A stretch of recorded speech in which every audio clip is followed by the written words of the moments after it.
உங்கள் காலில் கையில் டிங்லிங் நம்னஸ் பர்னிங் அந்த மாதிரி ஏதாவது சென்சேஷன் இருக்கா? அது எதனாலன்னு பார்க்கலாம். ஃபர்ஸ்ட் ஆஃப் ஆல் அது எல்லாமே நர்வ் சிம்டம்ஸ் தான்.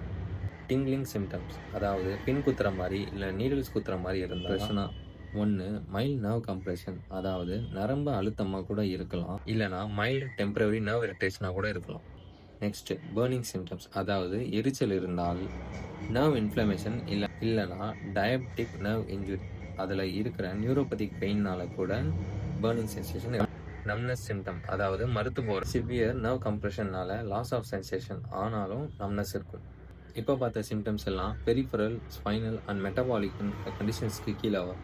So arm weakness and numbness அதிகமானால் உடனே லேட் பண்ணாமல் நியூராலஜிஸ்ட்டை கன்சல்ட் பண்ணிக்கிறது ரொம்ப நல்லது. இந்த மாதிரி ஹெல்த் டிப்ஸ்க்கு ஃபாலோ பண்ணிக்கோங்க.